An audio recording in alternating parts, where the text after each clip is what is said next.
y llegó a mandar comunicados a la familia real española y a las Cortes de Madrid.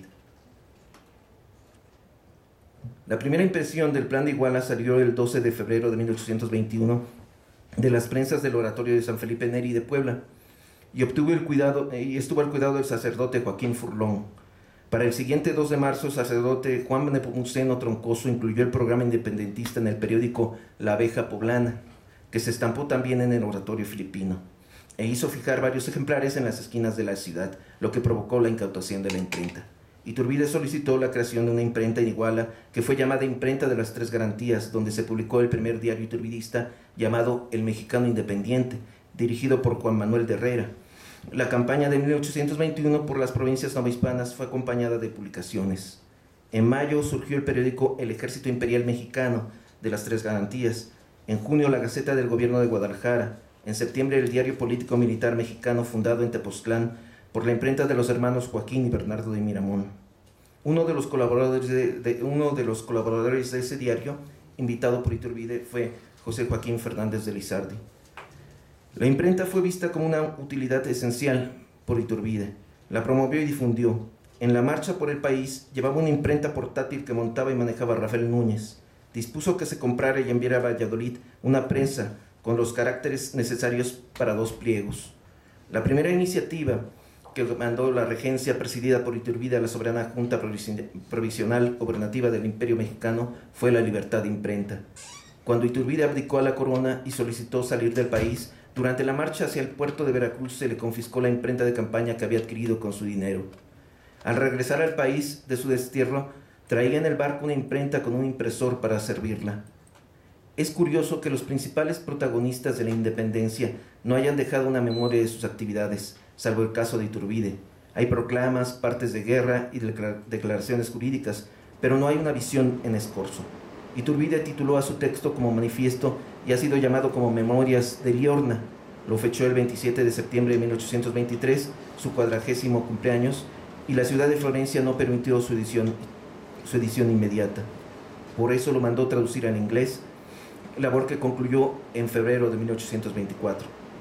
Cuando no quiso publicarlo, teniendo a la vista signos de una invasión europea a México, para que no fuera tomado, en sus palabras, que Barrios repitieron, como una nueva tea de discordia.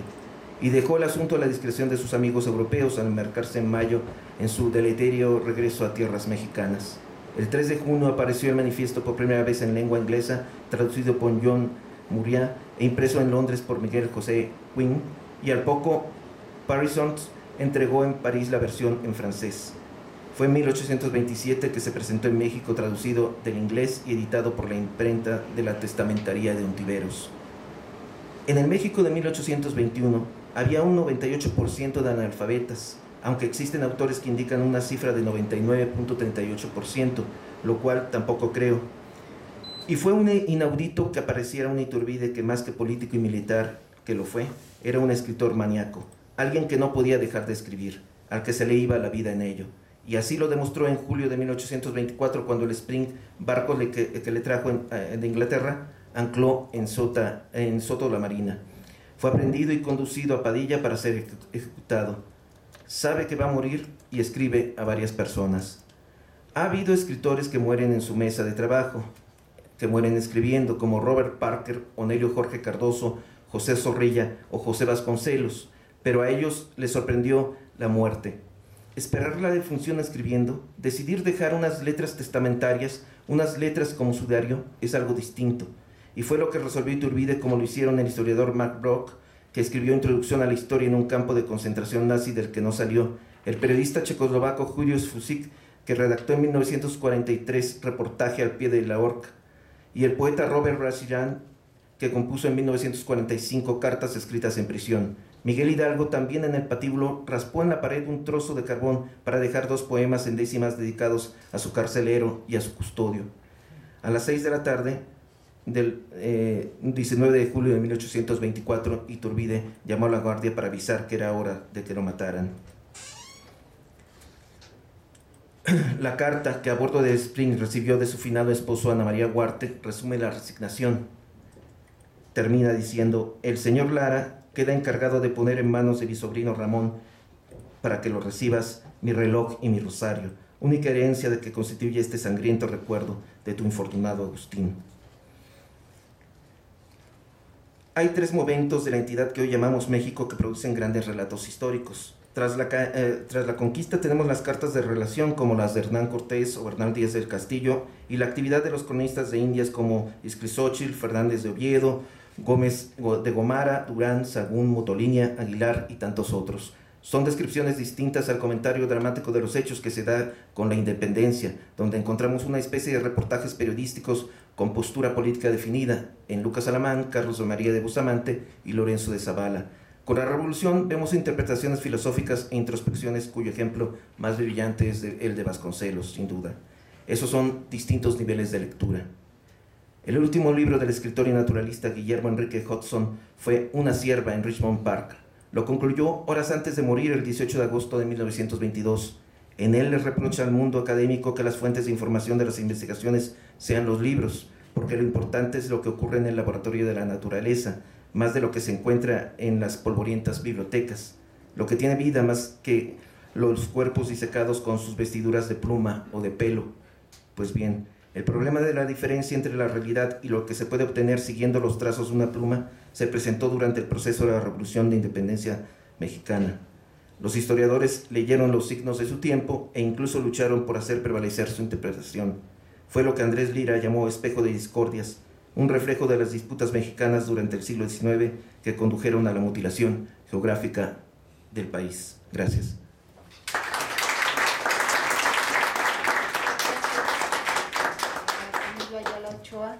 Solamente 2 preguntas, por favor, si tienen dudas y que sean muy directas, muy concretas.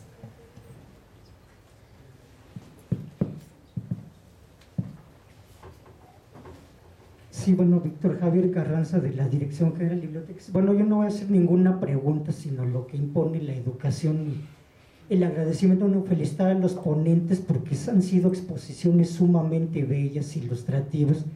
Algo que ahorita vivimos, la parafernalia de libros electrónicos y cosas digitales. Qué lindo acercarse al pasado, hacia lo que nos legaron nuestros antepasados, lo que pensaban. Yo lo recapacito un poco, bueno, que quizá en el siglo XXII, quien se asome a estudiar la prensa mexicana del siglo XXI, dirán, bueno, a lo mejor a la sociedad mexicana le obsesionó saber que Ricky Martin salió del closet o cuántas bajas tuvo el cártel del Golfo. O sea, qué bueno y los felicito por su exposición. En cuanto a la doctora Gómez Álvarez, bueno, quiero darle, todo es interesante, pero un poquito más la de ella. Bueno, le deseo mucho éxito en su carrera. Se me hace un tema tan bonito, así tan interesante, lo de las bibliotecas particulares, y yo lo relaciono un poco, bueno, duro 2 minutos nada más en esto.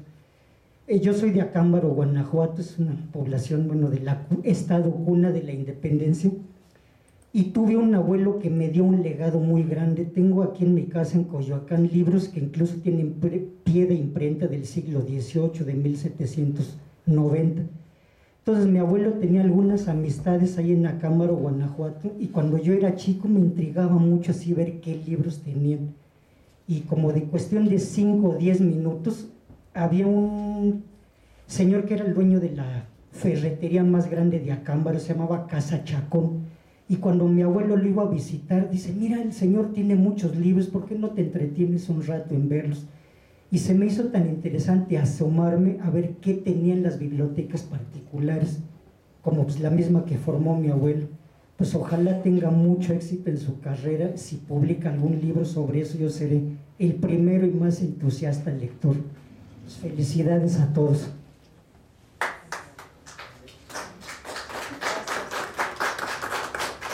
Muchas gracias de nuevo a nuestros invitados. Nos vemos mañana en la sesión de la mañana. Gracias.